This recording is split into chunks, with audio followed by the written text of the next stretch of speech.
So hope everyone is enjoying. On the second part, we are going to have an excellent keynote speaker, and then also we will go for a panel discussion.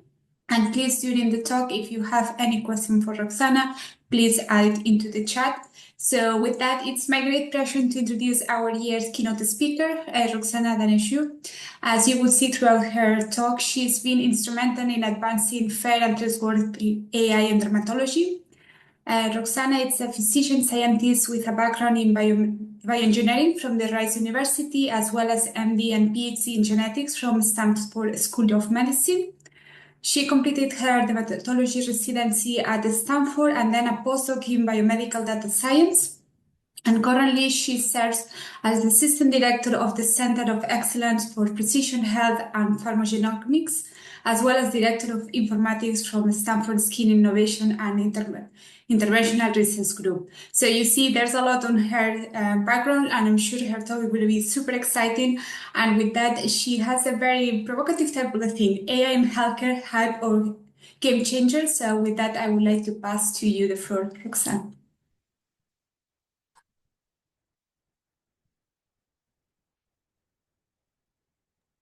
All right, I am now, the audio is on.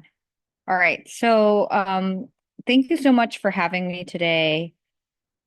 I want to start with my disclosures, which are, I'm not going to be talking about any of these companies today, but I just wanted to disclose any financial ties that I have.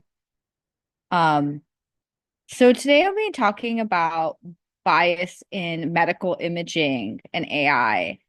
And I feel like when you talk about this topic, you have to start with sort of the seminal paper that was written in 2018 by Joy Buolamwini and Timnit Gebru called Gender Shades.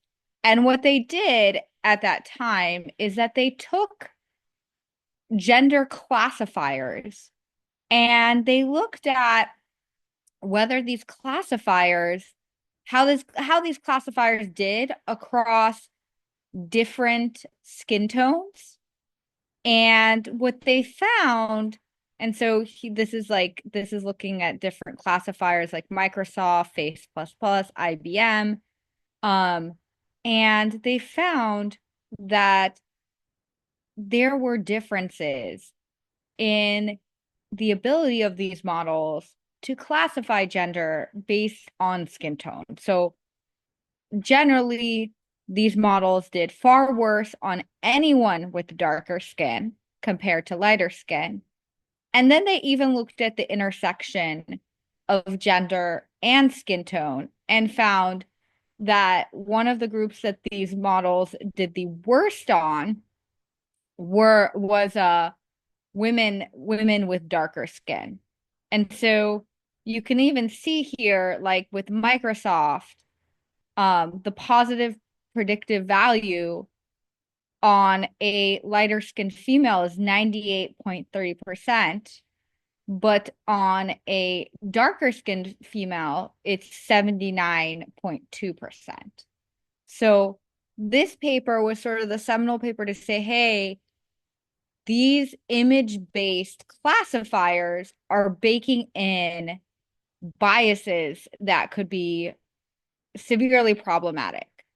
Now, of course, this is not in medicine, and I also want to highlight that the task of gender classification in and of itself is really fraught with ethical issues.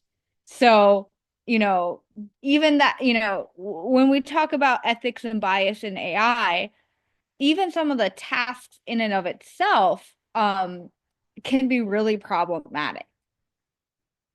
So the question is that I get all the time is, why is achieving fairness difficult? And I am not saying that these are all of the reasons that achieving fairness is difficult, but these are what I think are some of the reasons behind that. So the first thing is we live in an inherently biased world. And so the issue is that if we don't address that underlying bias, it's going to be essentially encoded into any technology. Another example that is not like AI based is, if people recall, during the COVID-19 pandemic, one of the things that was an important piece of technology that is always used in the hospital, but like became more prominently, you know, prominently mentioned in like general conversations, were pulse oximeters to measure oxygen levels. And pulse oximeters, it turns out, the way that they were engineered, they don't work as well on people who have more melanin in their skin. So, um, you know, somewhere along that design process, people with darker skin tones were clearly not involved in like design or testing, because that bias was not really discussed or even, I guess, detected or worried about after years of this thing already being like in use. Another thing that makes it difficult to decide what metrics to use. Like, you want what? You want balanced accuracy across protected attribute. Do you want sensitivity? What do you care about? Like, you care about sensitivity, specificity. And so I think that can also cause some level of complexity when you're talking about what does it mean to measure fairness. And then the other thing is, like, what outcomes are we measuring and what values are associated with them? Because, and that one is adds even another like another layer of complexity there. And so, like, for example, one outcome that people might measure is like, oh, like needing to be rehospitalized, for example. Like, if you build an algorithm, which this is actually a study that was done looking at like trying to predict who needs extra resources after being hospitalized, and how do they like measure, who's sick, who's really sick. So this was Ziad Obermeyer's work that was published in Science. And the algorithm that was already out in the world being used on millions of patients was using the outcome of hospital spending as a proxy for how sick the patient was. And, quote, the value that was associated with that, unfortunately, was the fact that patients of color in the United States have less access to medical care, and also may have some distrust of the medical system because of historical and ongoing biases. And so generally they have less healthcare spending despite being sick. And so if you use healthcare spending as a proxy for health status, you basically are inherently creating this bias, because this, you have a group of people who don't have as much access due to like systemic racism and barriers that exist in the United States. And then the other thing, which I feel like we need to have more conversations around, is what happens when AI interacts with humans, because at least in medicine, the conversation has largely been that AI is going to be a tool that is used to assist physicians, and of course, or healthcare workers or what have you. And of course, humans have existing biases. So what happens when you put those two together? So this is a slide that I like to start with, just to highlight again. Oh, sorry. This is from the New England Journal of Medicine, and it's a range of titles about structural racism in American medicine.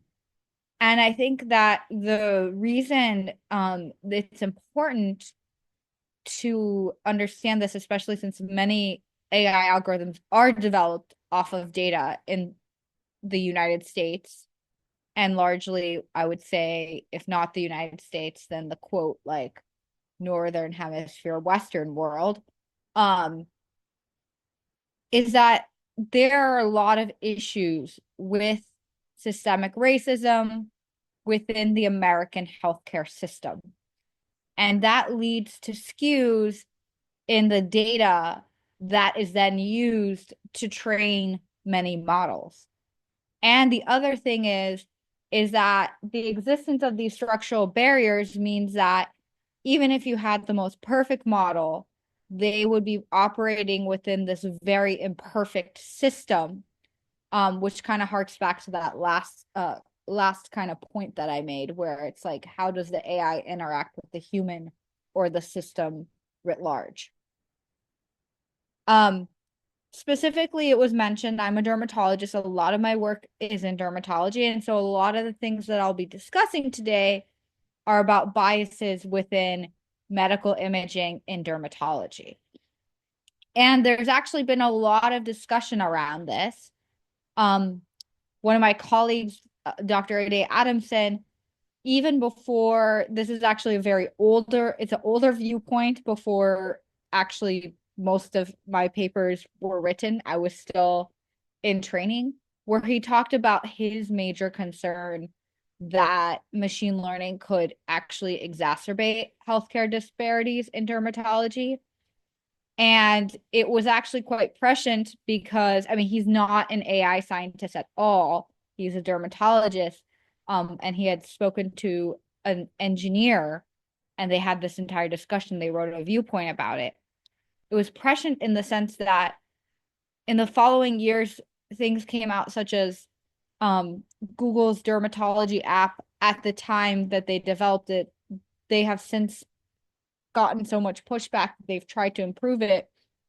Basically, like, when they first published their paper on their dermatology app, it significantly excluded people with darker skin tones. And then I would say, like, I also included this headline: dermatology has a problem with skin color, because I should highlight that, again, the existing biases have such an influence on how the AI models are designed. So dermatology in and of itself, um, physicians are mostly trained to diagnose skin conditions on white skin, whether that's from their textbooks, educational materials, so on and so forth. So I wanted to kind of go through, like, how I think that some of the ways that biases in medicine these biases that exist can get encoded into our technological advances. And by bias, I mean that differential performance on classes such as race or gender or other, like, sexual orientation, like, this is not in a completely inclusive list, in a way that can contribute to systemic disparities between those groups. So I think largely what I often talk about is biases in data sets, because we've done a lot of our work in data set bias. But I just want to be clear that data set bias is not the only issue and not the only way that bias gets encoded. So you can also have biased task design. So as I mentioned earlier, an example of this could be using healthcare spending to be the proxy for how healthy the patient is. So that task is very biased in the outcome used to design the algorithm. And then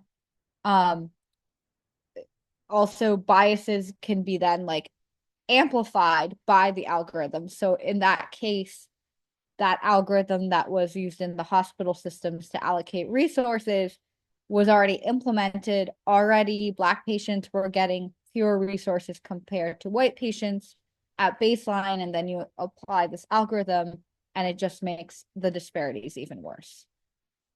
So I'll be largely talking about dermatology today and some of the research that we have done in this space. And so I want to, there are so many layers to think about when it comes to bias in medical imaging. And I just wanted to like peel back all the layers, not, well, many layers of the onion and try, show you like how complex this gets.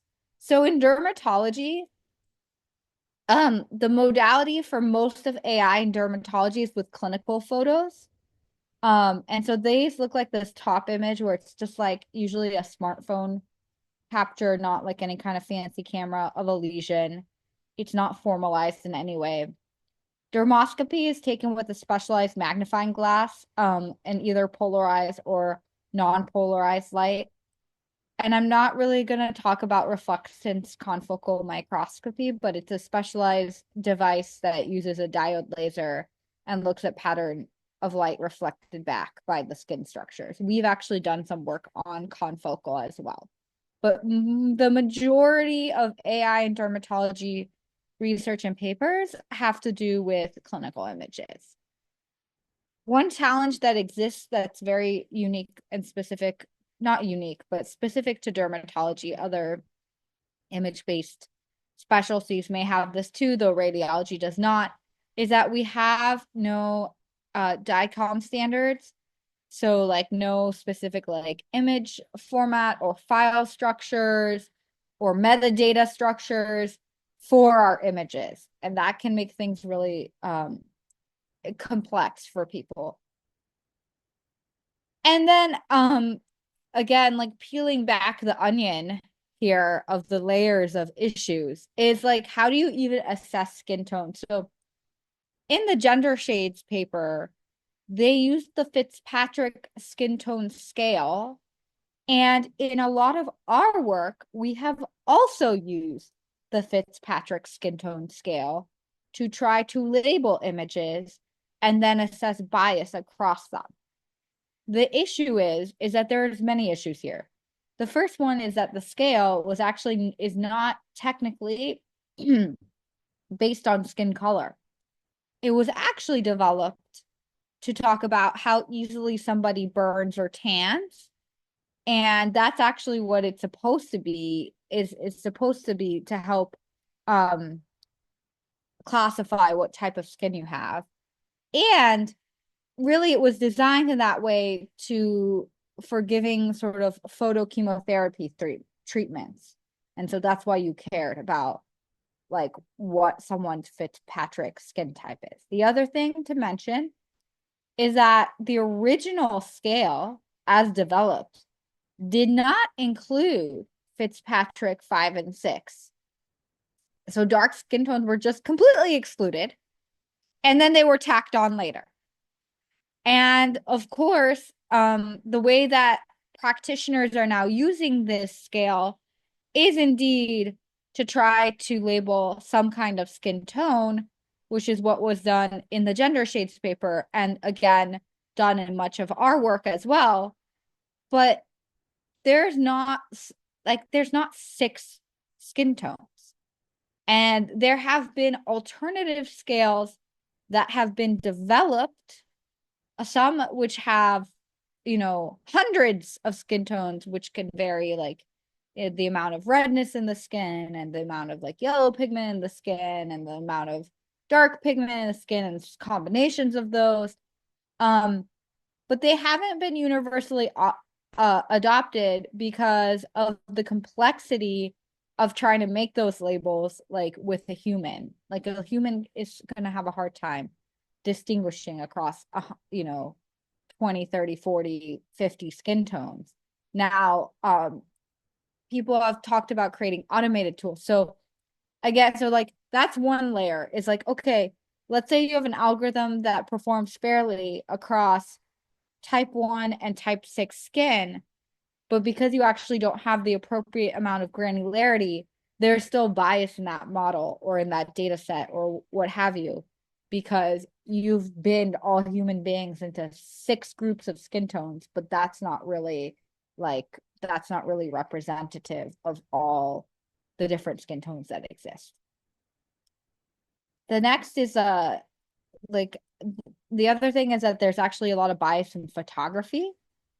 So historically, color balancing has favored lighter skin tones.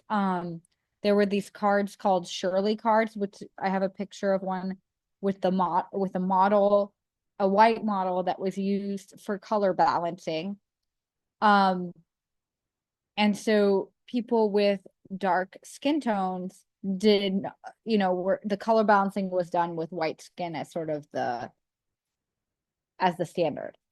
Now we have digital cameras now, and these digital cameras likely still have differences in color balancings that can affect skin tones. If you look on YouTube, there's a lot of videos on how different cameras depict individuals with dark skin tones. This is not like universally quantified. And then of course there's some discordance between real life and color captured by images regardless.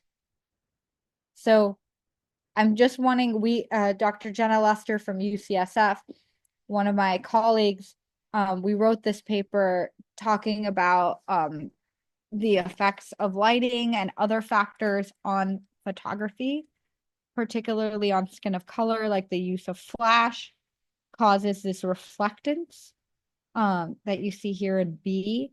So actually the mask here is blue, and so is the shirt. It's supposed to be blue. So this is actually the true colors and the skin tone of the individual here. And you can see how different lighting conditions can impact flash, no flash, the room lighting. And so that reflects back on the lesion. So when you're looking at when you're looking at photos of lesions, like how much redness you see in the image, the color of the pigment, all of these things can impact, your assessment of the lesion. And so, and actually the larger point of this article was that most of the guidance that is written about how to take clinical photography and how physicians, medical assistants get trained is based on white skin. And so already like the way that they take the photos is not optimized across skin tones. And so in this paper we discussed like some guidelines on taking like good pictures for individuals who have pigmented skin. So as you can see, like we're not even to data set bias yet. We're like this point we've been talking about like image acquisition issues that come into play, like with who takes the images, how they take the images, color balancing of the images. So we haven't even touched on data set and model development yet. And already there are examples of how bias creeps in at all those different steps.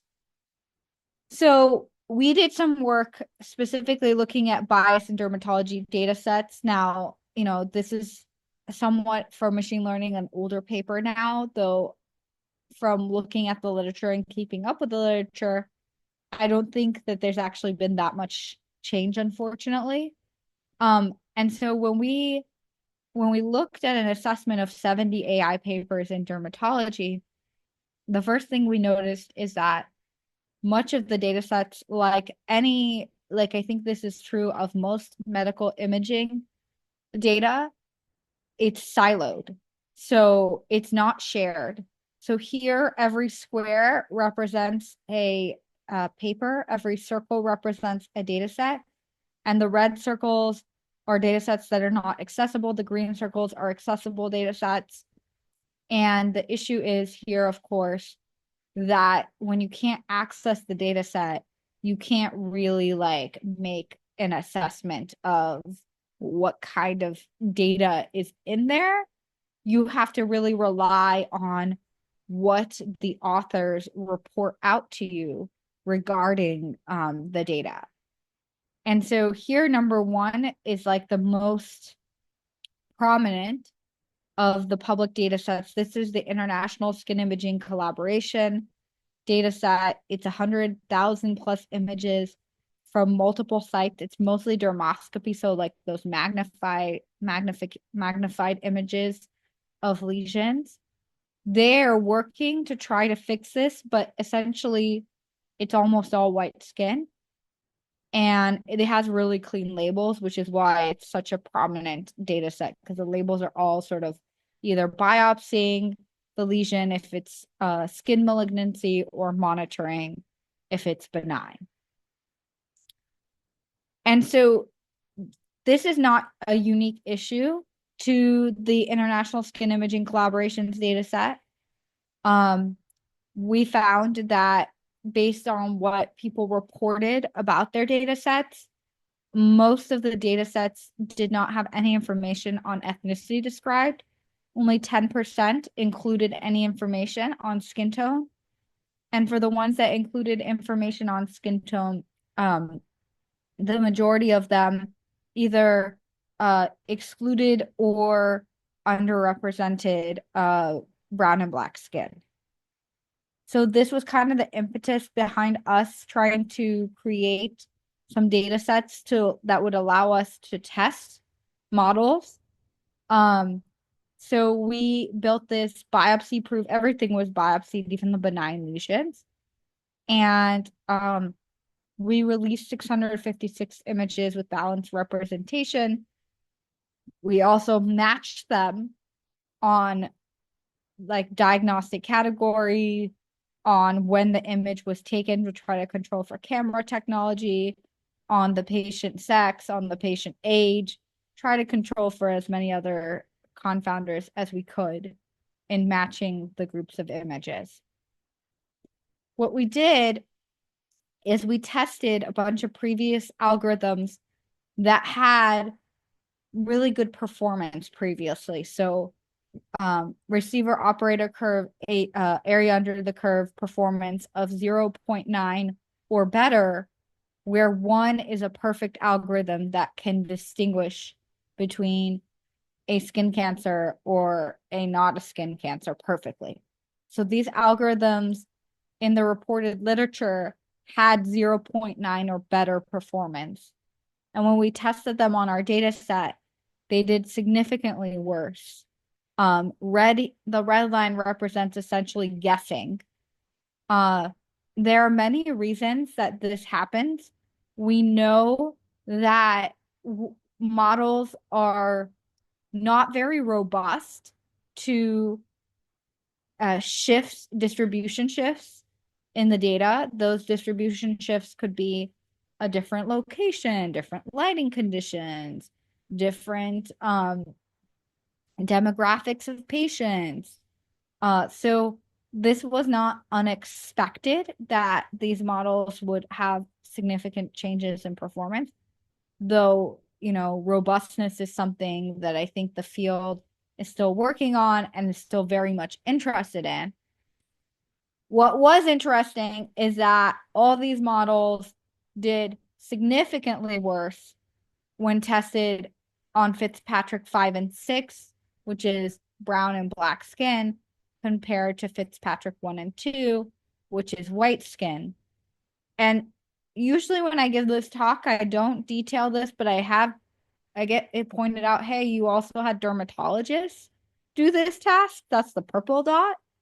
And the dermatologists do worse on labeling the Fitzpatrick 5 and 6 skin. Though they label, when they labeled the data, we actually had them label data quality too. So there's no difference in data quality between the two groups. But the dermatologists do a lot worse at labeling the Fitzpatrick 5 and 6. And the reason we did that is to also discuss labeling bias, because a lot of technology companies, when they don't have the answer of what is the diagnosis in the image, ask experts or dermatologists to label the images for them.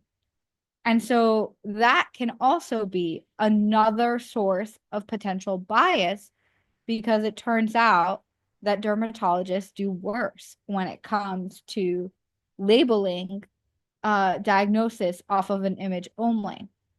And as I mentioned before, in dermatology, there is biases in the educational system and the textbook, so this trickles down. Now, this was only 3 dermatologists. I got a lot of pushback on that particular piece of the finding from dermatologists. But we actually later in this talk will see that we were able to show these findings again on a much larger scale. So in this case, for this paper, we wanted to see if we could close the gap in the performance because the models we tested, we knew were largely trained on images of white skin. And so what we did is we took one of the models where we actually had access to the weights because not all of the models had published like the full code. They just gave access to sort of, an API, and you couldn't necessarily get the underlying weights. And what we found is that if you fine tune the model, it can impact the performance, which no one should be surprised by that. But if you fine tune the model just on Fitzpatrick 1 and 2, it boosts the performance, which is again not surprising because there's probably other things that are causing distribution shifts in performance, like lighting conditions. But you still have a significant gap between Fitzpatrick 1 and 2 in the blue here and Fitzpatrick 5 and 6 in the orange. But you are able to close that gap if you actually fine tune across all diverse skin tones. Now, you may say this is not surprising or controversial, but for some reason, when we wrote this paper, this was very controversial to our reviewers. They kept arguing that what if it's not just skin, like, what if it's not skin tone at all? So we had to show them, like, hey, you can actually, like, that gap still persists if you just fine tune on white skin. So, like, you're trying to essentially fine tune on other things that could be influencing performance drops, but you still end up with some gap until you fine tune on more representative data. So every day, I think, we know this, but we have to remember that every data set is biased. And so even the DDI data set that we created has biases within it, such as it's a single center, which is Stanford Healthcare. It's a tertiary care center. That means that we get some of the most complex patients in the entire area. It's only biopsy lesions, so it's enriched for challenging benign lesions. And they are clinical images, which include skin markings, rulers, but there was no significant sort of difference in how those things manifested across skin tones and how it impacted performance. So our data is publicly available through the Stanford AI and Medical Imaging Center. So you can go sign up for an AIMI account and download the images. So I've discussed this work, since we published it many times. And one question I get all the time is like, okay, so you guys did all of this work to collect these images of diverse skin tone. What if we don't want to do this work? What if we want to just use like synthetic images to boost the number of diverse skin tones? And there have been people who are doing that. So we actually did some work in collaboration with my colleague, Dr. Arjun Manrai at Harvard. And we looked at how synthetic images in training influenced performance. So what we did is we set up this experimental setup where we had real images that were held out of skin disease that we measured like performance accuracy on. And then we had 16, 32, and 64 real images per disease condition. And then we also included so the top is with image additional image transformations like flipping, cropping, that kind of thing during training, and the orange is without. And then for each category of say 16 real images per disease condition, what we did is we looked at increasing the number of synthetic images, over 10 synthetic images per a real image, 25 synthetic images per real image, so on and so forth. And what we found is that indeed, as one might expect, synthetic images do lead to boosting of performance. But when you look at the best performance across real images, the synthetic image boosting, it has a plateau, and it doesn't quite really reach the level of what the highest, performance of real images.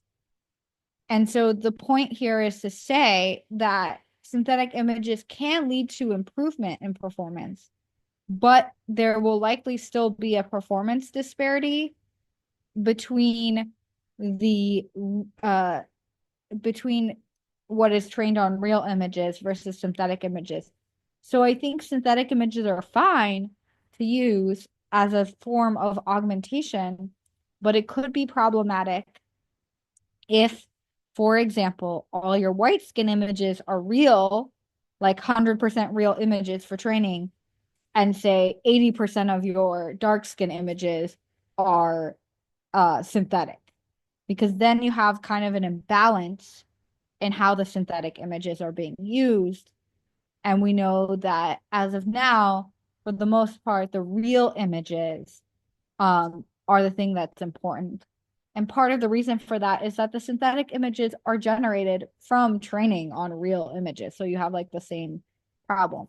We didn't really look at the quality of the synthetic images across skin tone, but you could imagine that that could be another source of bias because of the availability of real images in the training of these synthetic image generation models. So we've also tried to do some work on so in that first study with the diverse dermatology images, we designed a data set that allowed us to try to isolate, not perfectly, but try to isolate the impact of skin tone on model performance. But you don't always have this data, creating this data set that you match on all these different features is not always an easy thing to do. So we have done some work along with Sue-In Lee's lab at UW in trying to understand the reasoning processes of AI models and how that might be used to identify biases. So explainable, interpretable AI allows humans to be able to understand what factors might influence the algorithm's decisions. So for example, if you have this image here and you're saying, okay, what distinguishes between the horse and the zebra, as a human, all of us would probably say, oh, the stripes, maybe the tail, there are other features too, but the stripes is the most prominent. And so in this work, traditionally, you have these saliency maps that can highlight which pixels are important in the model decision-making process. But really, to the human practitioner, many times these pixels are not really easily understandable in a way that, they don't necessarily correlate with a feature that a human might be able to understand. So there are some thoughts that generative AI could be helpful in understanding factors that affect AI models. This was an iClear paper from 2020, explanation by progressive exaggeration, looking at how changes in the celebrity pictures, such as not smiling or smiling, impacted tasks like facial recognition. So we borrowed some of these ideas from this paper and essentially came up with this idea of using generative AI to create counterfactual images. So you start with some reference image and you create images that look more benign and more malignant. We did this across skin tones due to like some copyright concerns. The examples that I'm going to show are largely on images of white skin, but we actually did this across all skin tones. So we start with the reference image and then we train a generative model that's paired with a classifier to try to produce realistic looking images that look more benign or more malignant to the model. Now, it turns out for this example, this also looks more malignant to me as a human as well. So that's good. So like I said, so basically we tested 5 different medical AI devices. Some of these were on the App Store for smartphones. And then we paired these models with a generative AI model that would then be trained to be able to produce counterfactual paired images that cross that decision boundary for that AI device. So every generative model is unique to the medical AI device that is being tested. And then we had expert humans, dermatologists, label differences within the counterfactual images. And they were not aware which image was more benign or more malignant. They just saw pairs of images. They were asked to say which they thought was more benign or more malignant. And then they were asked to say, like, what are all the differences between these paired images? And these are some examples of differences that were noted. Like, so L is lesion and B is background. So pinker background, darker pigmentation in the lesion, hair either in the background or in the lesion, pigment network. So you can see that some of these things are like appropriate, such as blue-white veil, which is is something that's seen in melanoma. Some of them don't seem as appropriate, like background hair shouldn't really be influencing the classifier's decision-making process. And so if you do this across the models, you can begin to understand what factors are impacting its decision making. So we did this for 2 data sets. We used the ISIC data set and we used Fitzpatrick 17K. This is like diverse skin tone representation data set. And we looked at the lesion and we looked at background. And one thing that's very interesting is that, for example, with Fitzpatrick, the models are using the darker pigmentation in the background to associate with malignancy, which it shouldn't be using the darker pigmentation in that way. And in fact, this tracks with what we've seen when we stress test models, is that many times they like inappropriately, if they haven't been trained on diverse data, find that darker pigmentation, they like take that to be associated with malignancy because they conflate that with the darker pigmentation that they see in melanomas.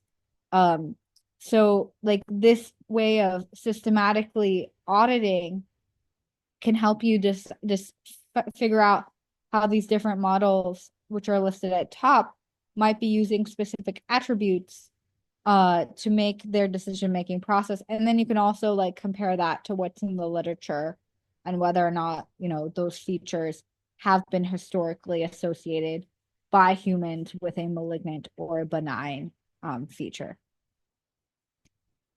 So I think that, you know, all of this is interesting and important, you know, interesting research to do, but actually what's going to be the most important thing for us to understand is how models work with humans. And collaborated with some colleagues, Matt Groh, who's now a professor at Northwestern, doing this like large scale experiment to see how humans interact with a quote AI system, decision support system.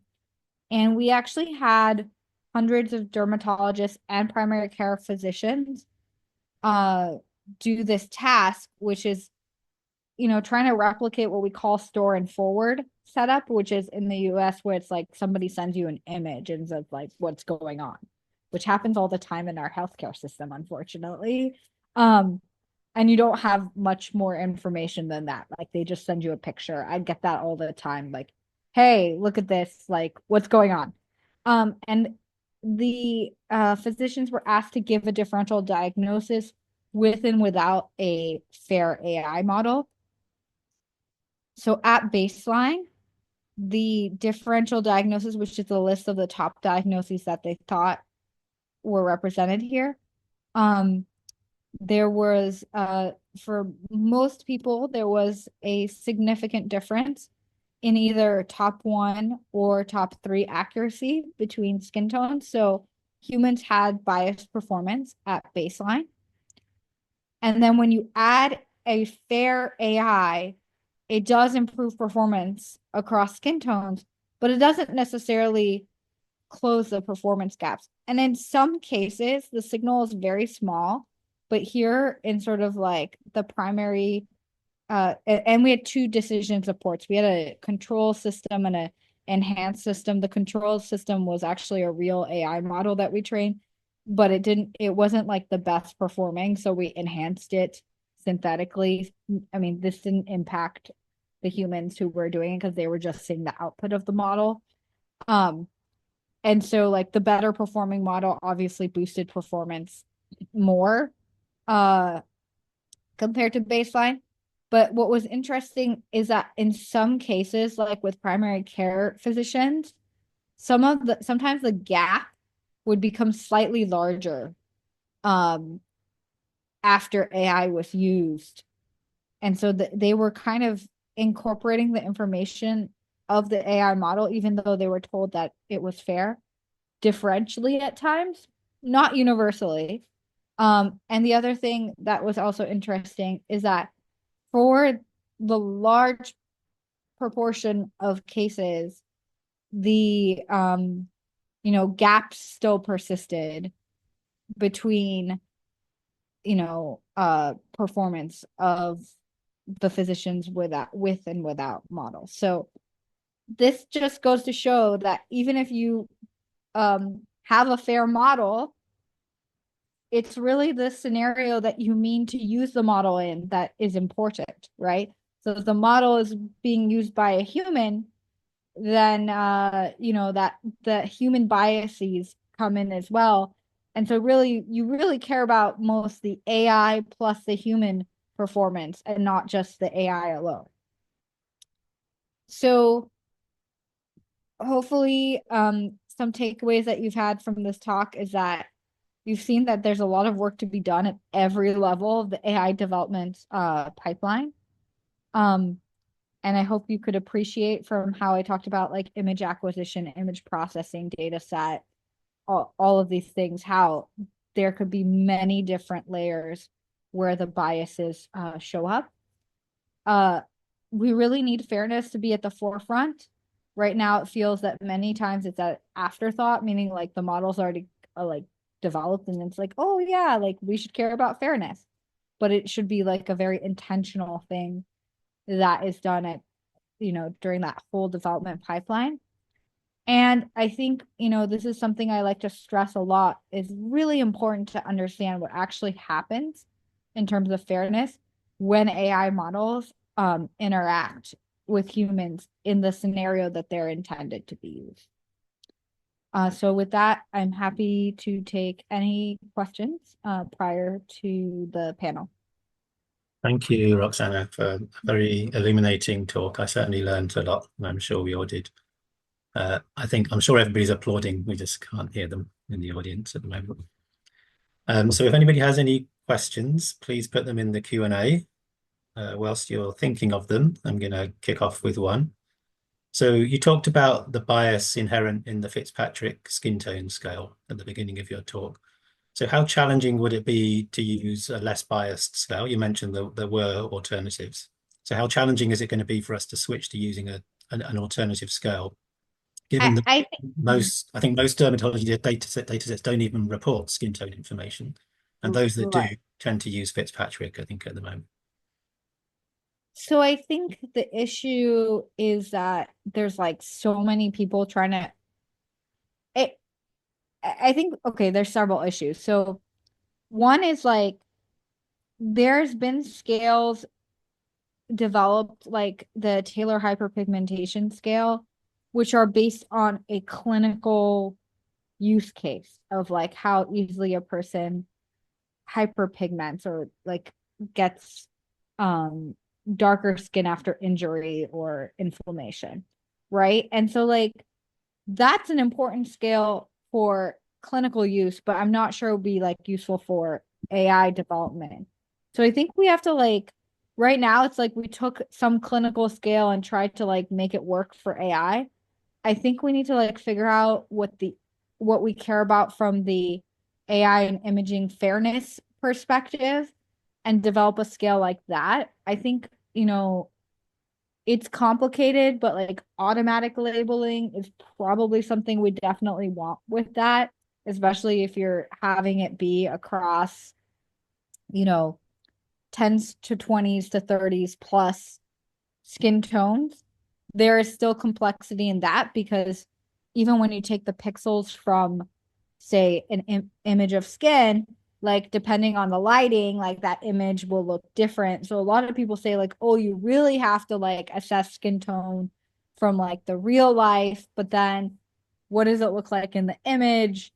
Because that's what the model is going to be training on. So I think that, we need to have like I think we need to have also universal agreement on like what scale we're going to use as machine learning practitioners, right? Like Google has come up with the Monk scale and they were sort of pushing that, but it's not really been like universally adopted. So I think like machine learning practitioners need to figure out like what scale they want to use and how they're going to get those labels. And I think the reason that Fitzpatrick has been used is because it's only 6, so it's like easy to do, and dermatologists already kind of have that in their head, so it's like easy for them to label the data that way. Yeah, so it's going to be a shift of mindset in dermatologists as well if we're going to record data sets with this information, I think. I think we don't have any questions, so I'll ask one more if I can. So you mentioned that dermatologists do worse when they're trying to diagnose skin lesions, and also, when they're trying to diagnose skin lesions on darker skinned, and also AI tends to do the same, and also dermatologists, when assisted by AI, tend to do the same thing. So what's the reason for dermatologists being worse at diagnosing darker skin lesions? Is it lack of familiarity, lack of training, or is it possible that it's just intrinsically a harder task than diagnosing lesions on darker skins? I think there's several things here going on. I think that,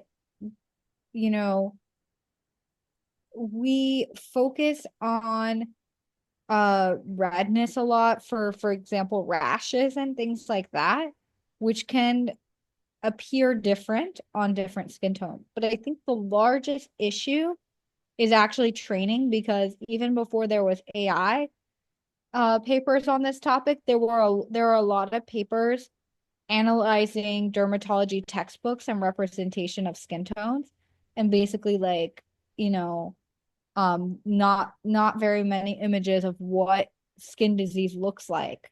Like a basal cell carcinoma is not pink and pearly on brown and black skin. It's still shiny, but it can be like purple in color, or it can be hyperpigmented. So, but if you've never seen that image or what it looks like, you might not be as good as diagnosing it. I mean, there was a whole article by a medical student a couple years ago talking about they saw, an image of Lyme disease on white skin. And then they went looking for images of Lyme disease on dark skin to see what it looks like. And they couldn't find any resources on that. So a lot of the educational materials have been significantly skewed. And I think there are efforts to try to fix that, but I think that plays a large role on why dermatologists do worse. Yeah. Okay. Thank you. I'm going to call on Mel to ask the next question, one of our panels. Of course. Thanks, Roxana, for the very nice talk. I really love that you're starting with the acquisition side, because I also think it's so important. And for some of the other imaging modalities like MRI or CT, we have a little bit more standardized framework. So we can also go to outpatient centers to collect data. So if we want more diverse data sets, especially in underserved populations, do you have any idea how can we help acquisition in more a general practitioner setting to get those data sets if we don't have, a machine that can do it perfectly? Yeah, because I think then you also get into an issue of if there's a difference in so I'm not an expert in MRI, but I'm assuming that there's probably better and worse MRI machines. And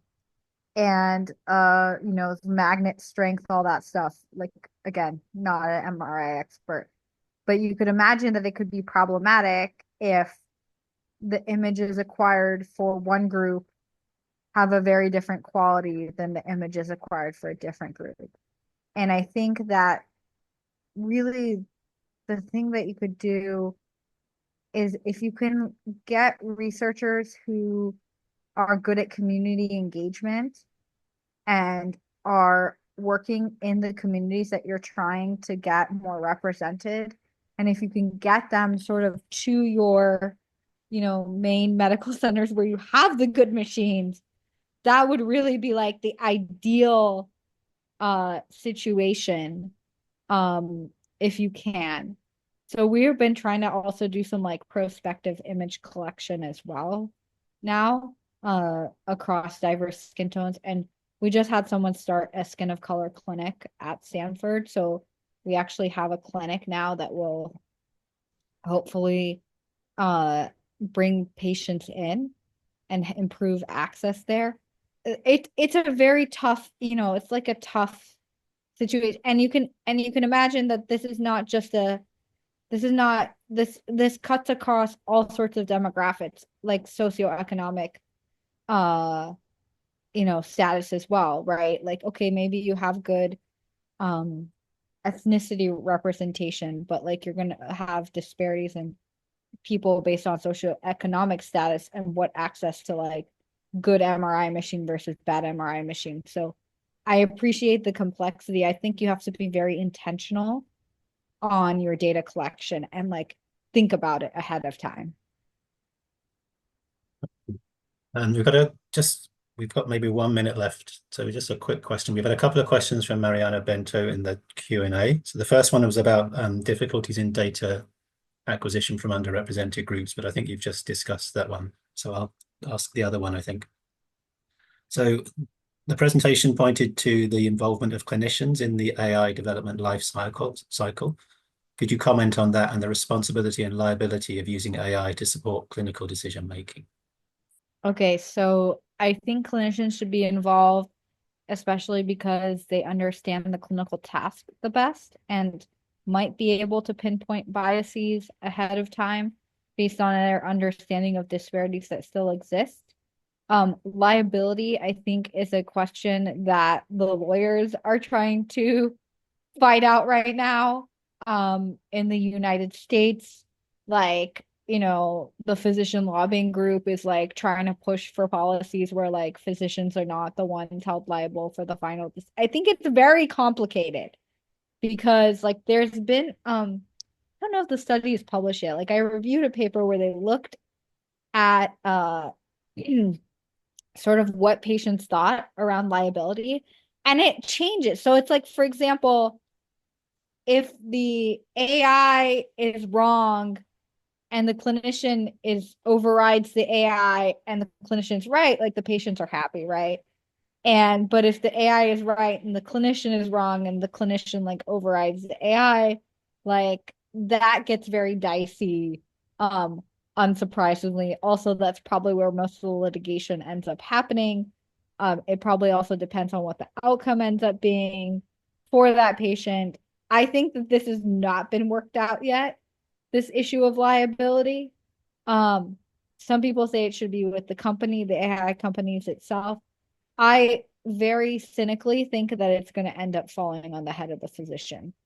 And I think that means that physicians are going to be really really scared. Like for example, I think if it falls on the head of the physician, if I think something is benign and AI thinks it's malignant, from a liability perspective, I'm going to be like, okay, I'm going to just treat it like I'm going to biopsy it so that, because the AI thinks it's malignant. But if, say like the AI thinks it's benign, I think it's malignant, I'm probably going to overrule the AI there because again, from a liability perspective, like I don't want to miss a malignancy. So I think it'll be very interesting to see what this happens with physician behaviors. And if we actually it leads to over testing instead of under testing because people are so scared and that they will always kind of defer to like what is the worst case scenario that either they or the AI think. Okay. Yeah, it's a very difficult question, that one. But thank you for the amazing keynote, and thank you for hanging around for the questions afterwards.